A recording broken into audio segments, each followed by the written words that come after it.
and she has then traveled to Beijing and moved through several centuries of time. When you come back to China, I was like shocked. The colors, very bright, and the patterns, and also the people are very bold.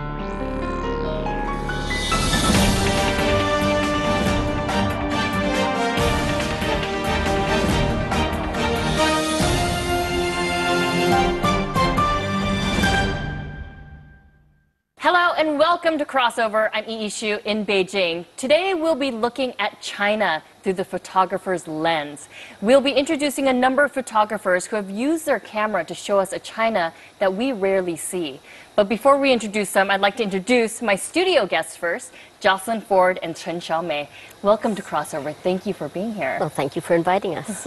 Thank you for having us. Jocelyn, I know you've been in Asia for over 30 years. And so your career has been dedicated in journalism. And I know that last year you produced your first documentary. Now, interesting, the story is about a Tibetan woman who moves to Beijing. Tell me, you spent 30 years here in Asia. Why was it this specific story that you wanted to tell? Well, first of all, the protagonist in my film, Zanta, is an amazing woman.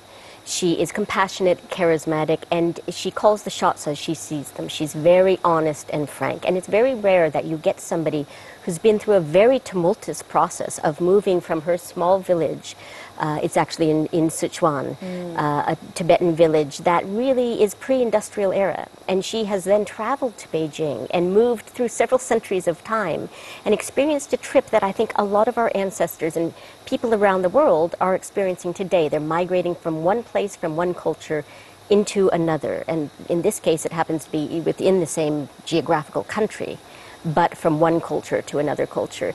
And I think her experience is very important for people in China, but also around the world, because we're all dealing with what happens when you meet someone who's from a very different culture, whose values and way of thinking of the world are so different. There are a lot of clashes, and hopefully if we understand better, there are universal messages. They're absolutely through her universal. Story. And Xiaomei, you've seen the documentary. Yeah, I saw the film when it was pre-screening in Myanmar, in Yangon, right? And it brought tears to me because I loved Tibet. I've been to Tibet 4 times, and I still have good friends there. And one of my subjects I photograph, also a friend, is also Tibet. But I also saw other documentaries about Tibetan people, about Tibetan culture, but it's very Western. So it was quite a surprise to me when I saw Jocelyn's movies, because it was totally different from what I had expected. I thought, okay, an American, right, a Westerner, but this story about Zanta, it's humane. It's not put into a box of Tibetan versus China. It's about a human being coming from a small village to a bigger city. It doesn't matter which city it is, but it's a city. It happens to be Beijing, and she happens to be Tibetan, and she struggles, and a lot of people struggles like her. And I think all migrants, to some extent, have to struggle in a way, but because of her background, it's a little bit different. Right. Because your culture does shape who you are. Right, it's about kind of a human experience that happens around the globe. Now, your film is called Nowhere to Call Home. Right. Let's take a look at a clip that we've prepared. 我丈夫一直在汉族地方治病嘛，我丈夫死了以后就，我继父他给我打电话，妹妹你过来吧，这边卖得好，我们可以给你带你出去做生意。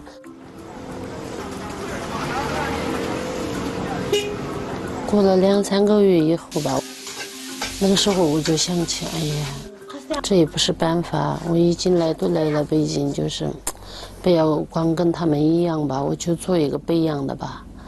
我去了，我最后就发现了这样子的东西，我就跟别人不一样的做一个吧。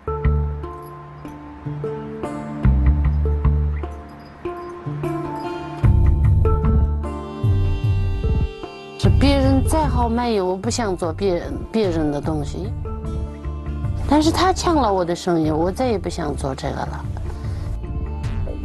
不好有自己的想法做吧。姐姐给我那个画了一个本子，上面画了几条线，那时候我哎呀，回来我都想了好几个晚上。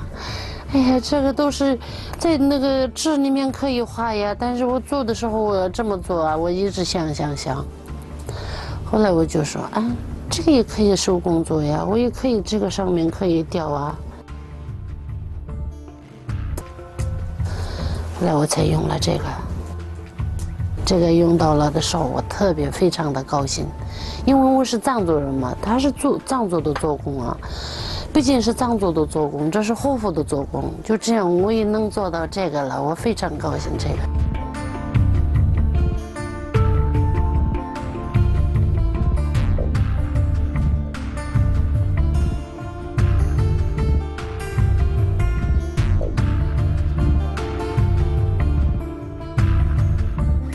到了北京，我才能有了自己的生活。那个时候才能知道是我。So lovely. Yeah, what a wonderful story. And her designs, the way that she expresses herself and how she wants to maintain the uniqueness of her design. And incorporate her culture and her spiritual beliefs it's an and her expression of her compassion. culture. And she feels when she braids, when she makes the cords and she puts a lot of effort into it, and it takes a long time, that gives her good karma and the person who wears it good karma. So this is something she's very happy to be doing. But actually, this is not the film. This is what I made this year because a Boston gallery invited her to show her jewelry in the United States as an art exhibition. So I made this to explain how she discovered her creativity after coming to Beijing, because when you're in the village and you're a daughter-in-law and you're working very hard in the fields, you have to obey your parents-in-law. You have no freedom. You have no time to explore your inner creativity. So this was one of the upsides of her coming to Beijing. But on the other hand, she ran into a lot of discrimination. She's made very much to feel she's not welcome here, not at home. She came as a street seller. She had no skills, she had no language, she couldn't speak Chinese, gets chased around, and has a really rough time, especially having her son be accepted in the school system here. Right. So it's a very complex story that you see in the film about the freedoms she finds going to an urban area, city, which I think a lot of people around the world who are migrants are looking for a better life, and she's looking for a better life. But what is that better life, and what do you give up? What do you lose? And how do you integrate in? And for me, the important part is for especially people to watch it in China is how do you accept people who are different from you in your society and make them feel at home? Right. So. What a moving experience. And it sounds like through this whole process, you've learned a lot about, you know, like you said, cultural acceptance and sensitivity, you know, and this is a problem that it is a global problem right now, especially given our times currently, you know, and all the issues that we're facing around the world. Now, I want to turn to Xiaomei because I know you are also of a minority culture. You're Hakka. I am Hakka, yes. But Hakka is, well, compared to Zanta, I am still not that ethnic, you know, not that minority because Hakka is still part of Han. They moved from actually Hebei, Henan area and some from Shanxi area all the way down to Sichuan, Fujian, Guangdong, and Guangxi. So we are still Han people, but Hakka actually means you live people who live somewhere as guests. As a guest. Yeah, as a guest. So actually, Josephine is a new Hakka. She lives in China as a guest, right? International Hakka. We're sisters. Hakka sisters. Yeah, at some point, maybe everybody should experience life in some place as a guest. You moved to the States in 2004, and you're a photojournalist. I am. So what prompted that move, and you know, what was that experience like? I moved to the States mostly out of my curiosity because I couldn't satisfy my curiosity in China at that time as a storyteller. When you came back, you know, one of the things that you were really, sounds like you were really taken by was the pace of change in China. Huge. And one of your most recent projects, you've been trying to portray that change through what Chinese people now are wearing. Let's take a look at a video clip of that photography project. Oh, now they get to move. Jeez, those poor kids. Sitting in a hot sun, get harangued for an hour? I would rebel. It sounds like the army. loudspeakers, demanding voices, martial music. I don't like it.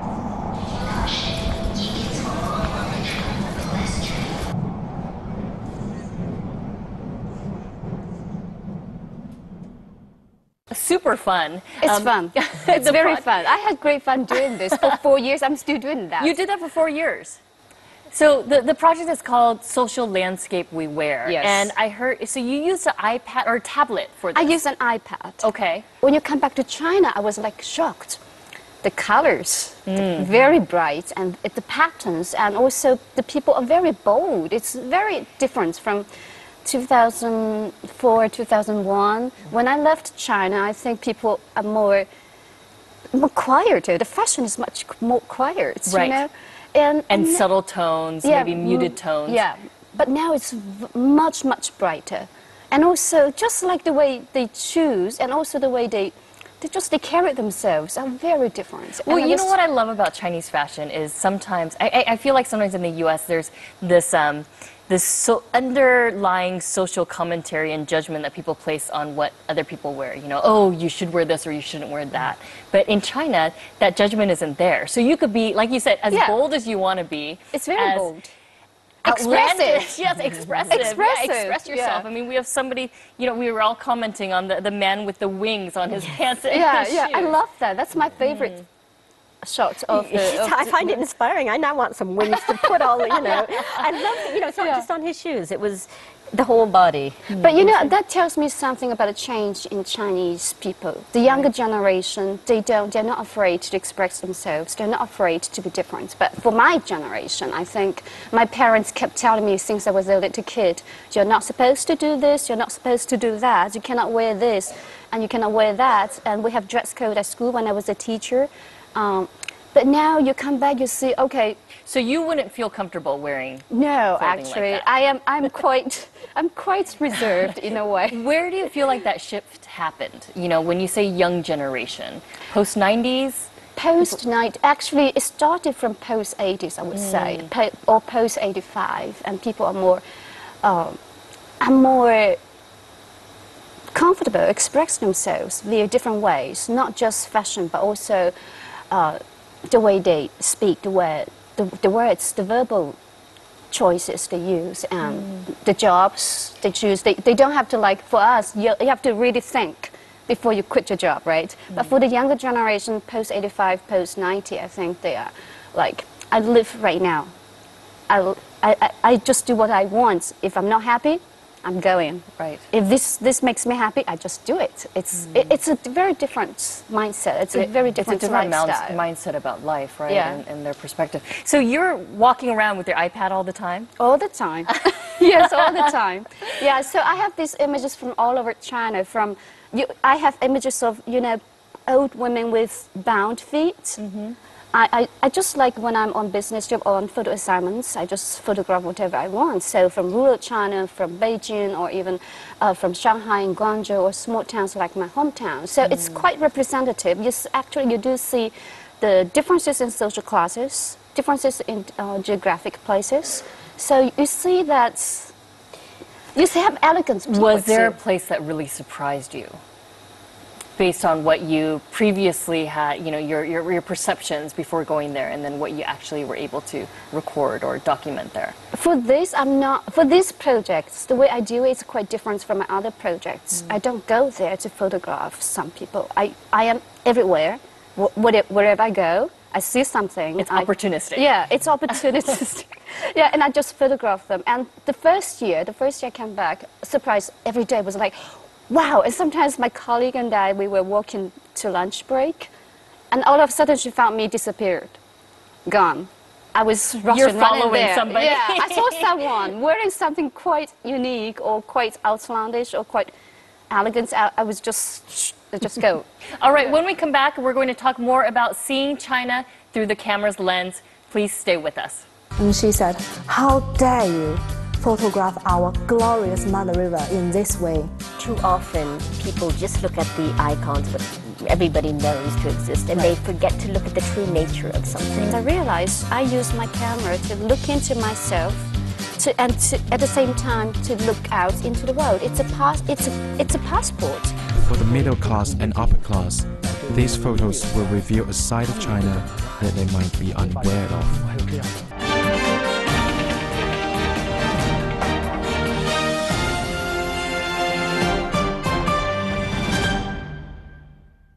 And welcome back to Crossover, where we're looking at China through the photographer's lens. Wong Preston is a Chinese woman who moved to the UK in 2005. And since then, she has been wanting to use photography as a way to reconnect to China, or her homeland, as she calls it. She has spent the last 4 years documenting the entire length of the Yangtze River, all 6,211 kilometers of it. She stopped every 100 kilometers to capture an image, and what resulted was something that most Westerners and most Chinese people don't really think about when they think about the Mother River. Let's take a look at her project, Mother River.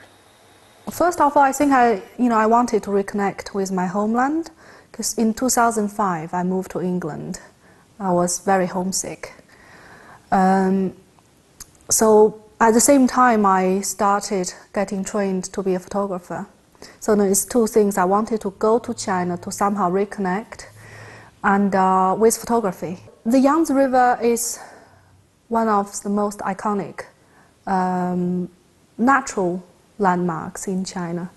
So as I lived in the UK at the time when I decided to do the Yangtze River, China was an abstract concept. So I wanted to find something that could somehow represent China to me. For example, now on the Yangtze River, you have the combination of a pre-modern society, pre-modern landscape in the middle of Tibet. And then you have almost the post-modern landscape in Shanghai. I took photos of the Yangtze River with a precise interval of every 100 kilometers. The Y stands for Yangtze or Yan, and I basically divided the river's course on Google Earth. I draw a line along the center of the river's course, so every 100 kilometers I made a mark, and so that becomes a point. So the river is 6,211 kilometers long, and I have 63 Y points. And it's interesting because with this system, you can't really control where your points would fall on. For example, the Three Gorges, the most famous landmark. I was rather disappointed after I divided the river. I discovered that, oh no, none of the points was on the Three Gorges. So that meant I wouldn't be able to photograph them.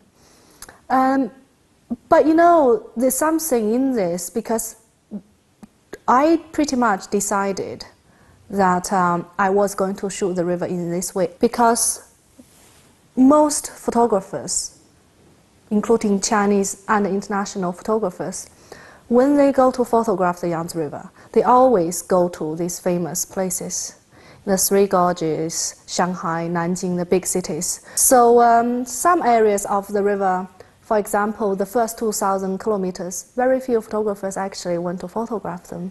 The traveling is very, very hard, particularly for the first half of the river, because the river really flows on the Tibetan plateau.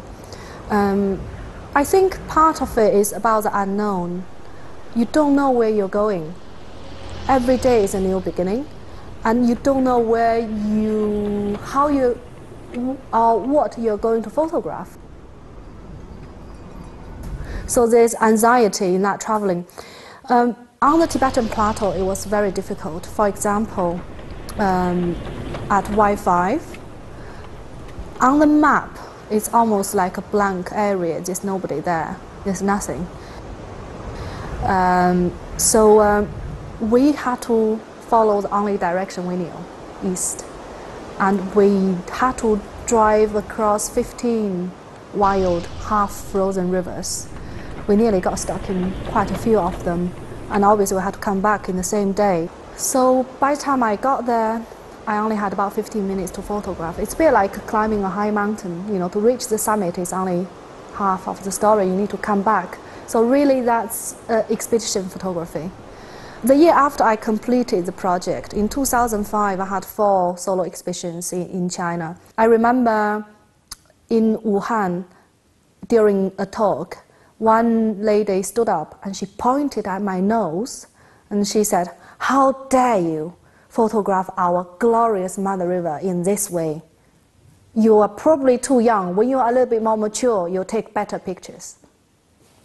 So I was very happy. I think that meant that the photographs have created at least a question mark.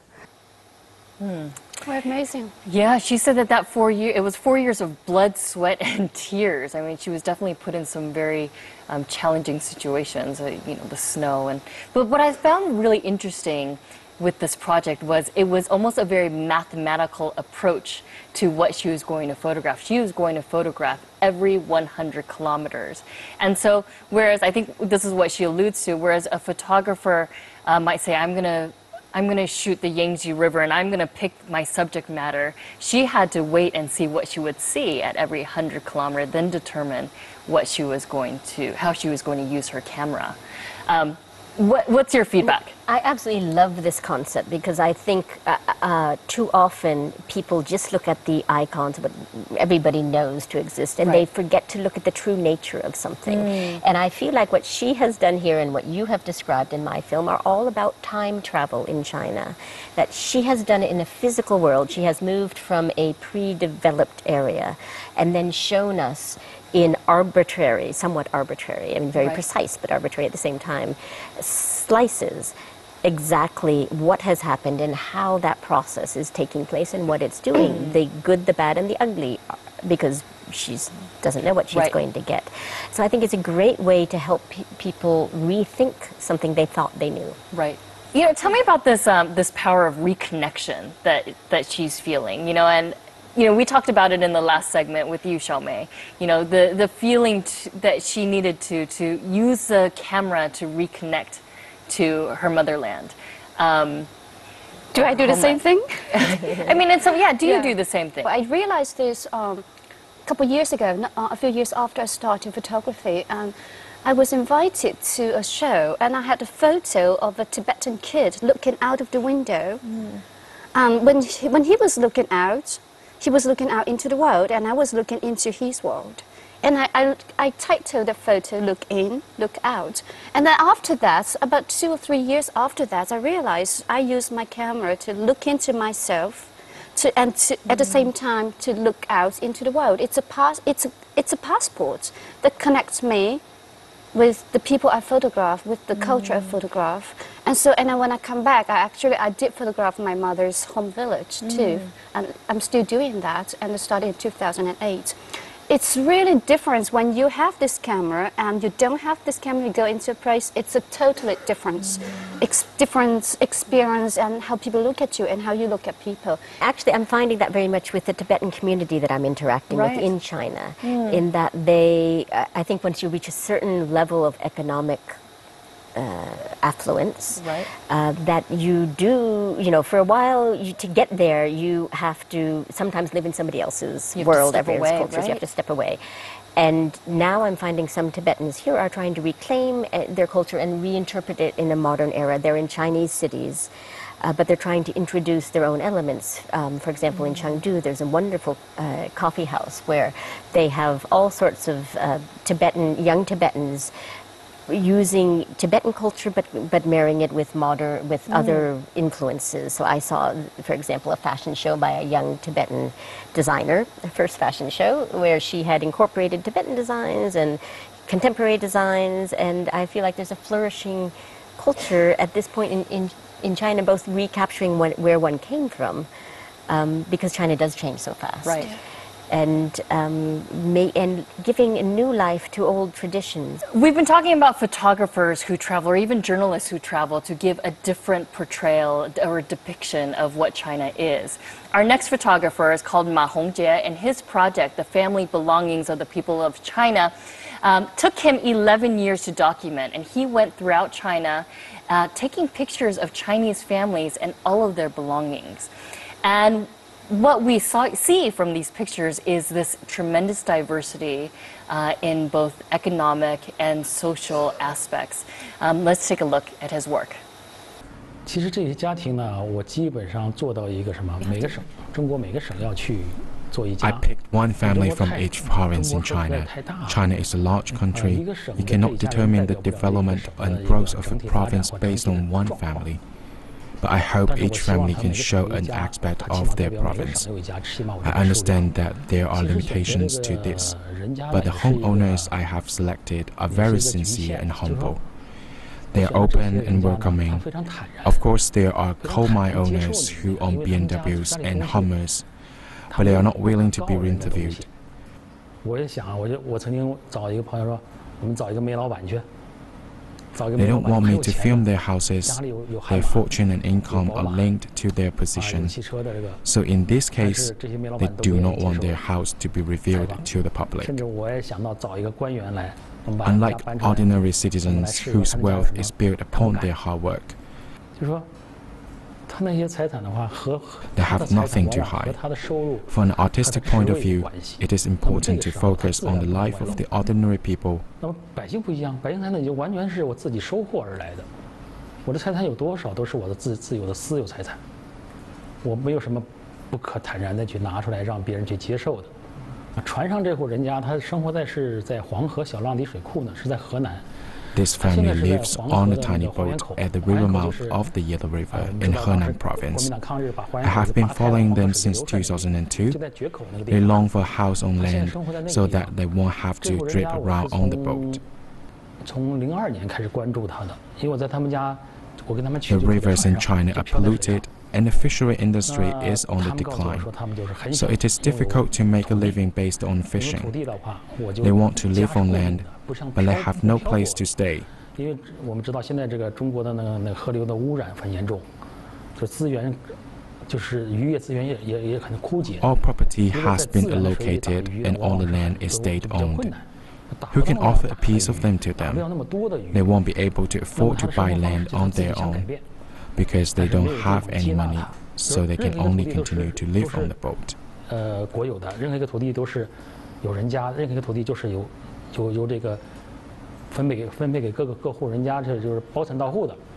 All my photos have been exhibited and published in books. They have been surprisingly popular. Although there are lots of photographers in China who also publish their work in books, they are not well received in the market. My album costs about 200 yuan, and now it's been reprinted again. It is a sign that the content of these photos appeals to Chinese people. They wonder if they are in some ways like the people represented in these homes, whether their parents are. What's the story behind each What's the story behind each home? This is a reflection of the typical low-income family in China. But for the middle class and upper class, these photos will reveal a side of China that they might be unaware of.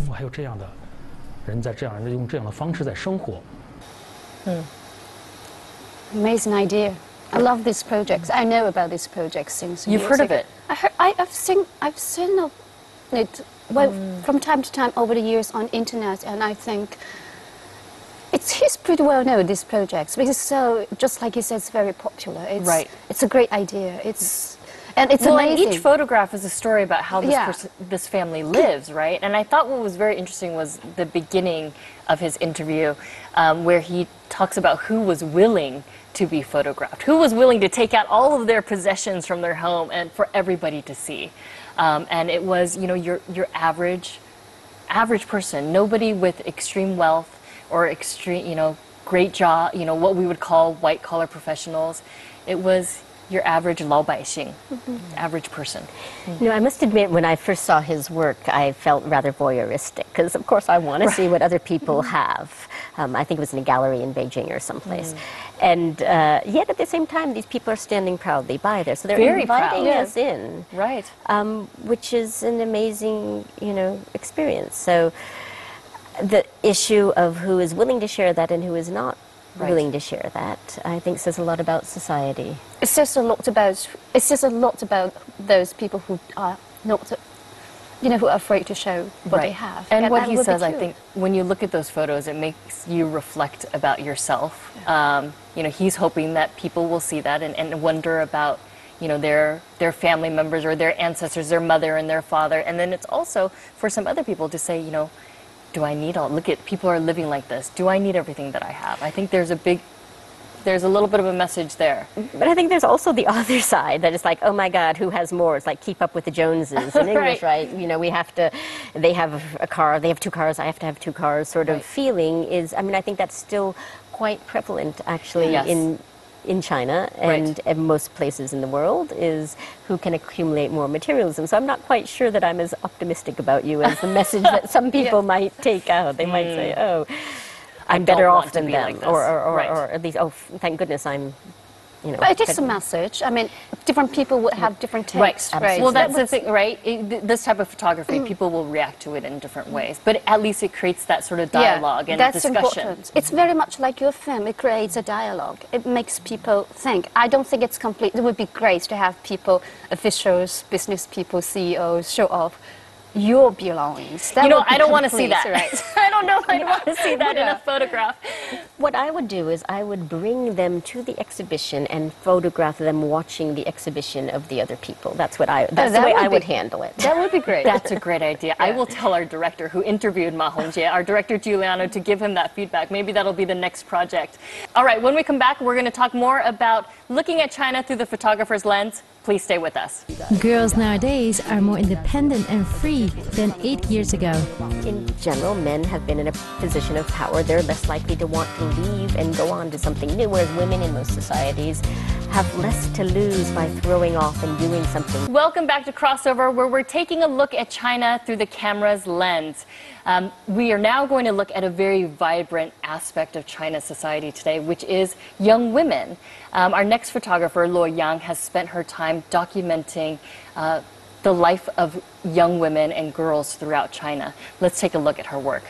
这些女孩有一些是我的朋友，是我们之前就会对对方有了解，还有一些是来自于 Some of these girls are my 如 friends, 果是陌生人， and I 我们就 know 会 some of them 通过 personally. email 或者是微 Some are 邮件 strangers 我们 we've 会 met 我 through 们 the 会先 internet. 联系 If they're 之后，他们 strangers, 会发他 we'll 们的照 first 片 get 给 in 我看， touch 我 with 先了解 them 他们的生 via 活， email. 我先跟他们聊 They'll send me their 他们的生 pictures 活，让他 so 们 that 告 we 诉 can 我他们的故 understand 事。 more 所 about 以 them. 等我们有一定的了解 First, 之后， we'll 我一 talk 般 about their 都会 lives, their stories, and after gaining initial understanding, we'll go to their house to take photos of them.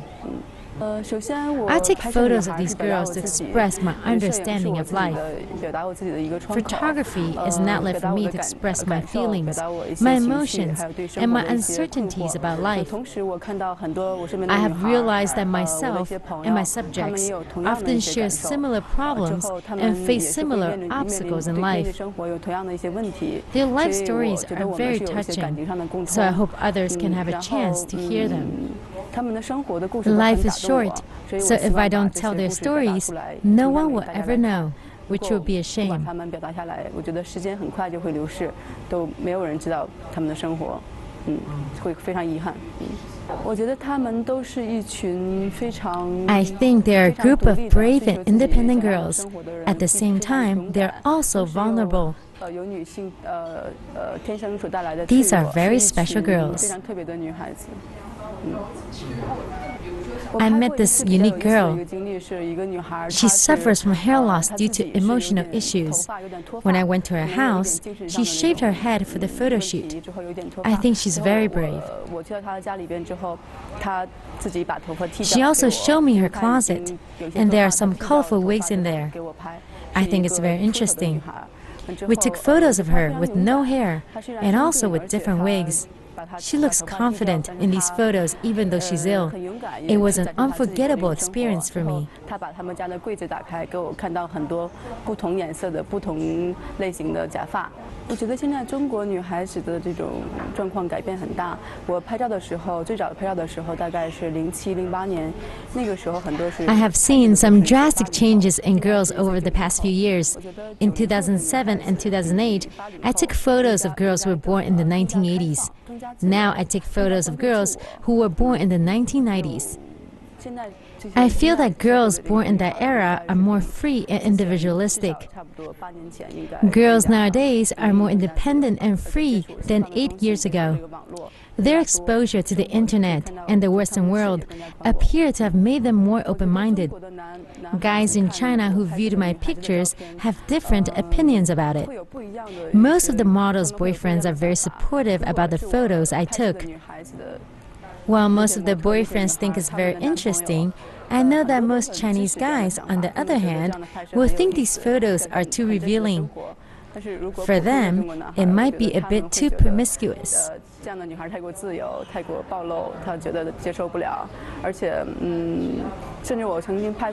One time, I took photos of a girl who was very happy with the results, but because her bra was obviously noticeable, her boyfriend disapproved the photos. In the end, we couldn't use them, which was very disappointing. But most of the time, I didn't encounter problems.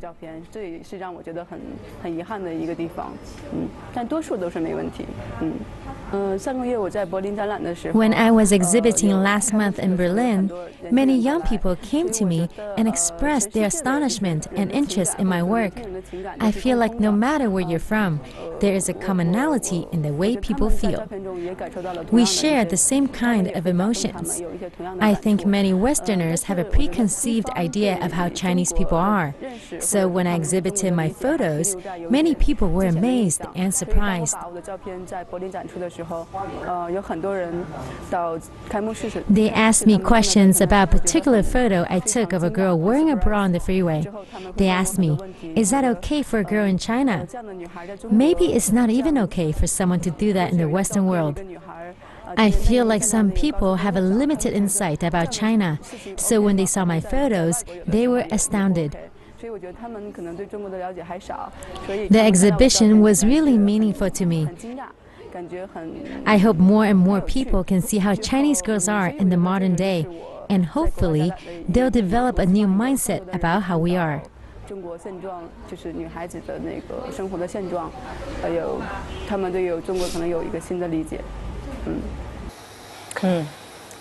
Very intimate. Totally with it. I mean, societies usually change from women first. Right. And I think that's what we're seeing, and I think she's showing it to us. And I think she's that's saying very that the young generation, and you mentioned this also, the 90s, the 90s, the women born after the 90s are very independent, are very brave and strong, but yet also somewhat fragile. But she talks about how this may surprise people these days, especially people who are outside of China, that this group of women are so independent and so strong. Do you agree? Do you agree that this would surprise the international world? Well, I think in general, people tend to, how do they get an image of another country? It tends to come through mainstream news or whatever, or old images. So it's hard to keep up to date, first of all. But in the case of China, it changes so quickly. Right. Where one generation, 5 years is one generation, whereas in other countries, you've got 20 years and then you see a change. Right. That I think it's really almost impossible for anybody to keep up. You're right. with She China. says that if she feels like if she didn't capture these images, they would be lost very quickly because things change so quickly. Yeah. How do you feel like, the 80s and the 90s women, they've changed? China changes really fast. Sometimes even when you are being here, Yes. you can't catch up. 3 months, 6 months, yes. Yeah, but I did photograph some younger generation. She's photographing more city people, but there's a group of people, actually, 杀马特. I think it is translated from smarter into Chinese, 杀马特. It's a group of young people from rural China. Their parents are wage laborers in the city. They grew up with their parents and they try to get smart, to try to look smart, so they have their distinct style, try to imitate international young people. And it's the same. It's like it's very bold too. It's just like the young generation. If you photograph the city young people, it's different. If you go to Tibet, if you go to Yunnan, you will still see 30-year-old, China 30 years ago. It's just, China has so many different layers. In Beijing it's different, in Guangzhou it's different. If you go to, for example, northwest China, small town where I photographed the small feet women, it's different. Right. It's difficult to generalize China in this one project or one frame. It's just like so many layers, so many windows to look through. That's why we have to rely on photographers like you and journalists like you to show us those different layers. Jocelyn, earlier you had said that this change happens with women, especially with young women. What about Chinese men? What are you experiencing there in terms of their change and pace of change? I'm finding, so I'm teaching in high schools now, and I have a variety of students. But all these students are planning to study abroad, and so I'm finding them more open-minded than earlier generations, but still a little more conservative about the women in the classroom, the girls in the classroom. For example, one girl is a sportswoman, and she says that teachers expect her not to be good at sports or like sports or whatever because she's female. And I've had some of the guys in the classrooms, you know, look at, for example, the Baidu. On International Women's Day, I believe it was last year, they had a doll spinning around on a music box, which from a Western perspective is seen as a sexist image of that women are there to be, you know, seen, not heard. Put on a pedestal and And you know, some of the at least one of the guys in the classroom was just like, there's no problem with that. And the girls in the classroom were saying, well, you know, this sort of limits my possibilities as a person to do what I want. So in general, because in general men have been in a position of power, they're less likely to want to leave and go on to something new, whereas women in most societies have less to lose by throwing off and doing something new and being bold and changing, because maybe the established status quo is not in their favor. And this is exactly what Zanta, the person in my film, this Tibetan widow, has done. She has decided she wants a better future for her son. She has, against the will of her in-laws, brought him to into a school environment, and women in her society are just not supposed to do that. But she has seen the world has changed. She wants to catch up, and so she's had to break through a lot of barriers that men in her society won't do. Yeah, I just want to draw a correlation to microfinance, because I know a lot of the microfinance that happens around the world in terms of poverty alleviation, they target women, because women are the ones who can affect change, and that trickles down and they invest back into their families. That's something that we learn from, you know, people like Muhammad Yunus. Yeah, women, we're very powerful. We can be very powerful, but we also need to be enabled and supported by men. Yeah, but less afraid to change, because maybe less to lose. Less to lose. Right. That's for sure. Right. So I think what's so powerful about your documentary and the images that we just saw throughout the show is that even though it's somebody else's story, or maybe it's somebody else's picture, it's really gives us an opportunity to reflect upon our own lives and how we want to interact with the world and with people of different cultures and people of different backgrounds. It's really makes us more introspective. I want to thank both of you so much for sharing today and giving us your insights and sharing your work. Thank you for having us. Thank you. And thank you to our viewers at home for tuning in. We'll see you next weekend on Crossover. Bye for now.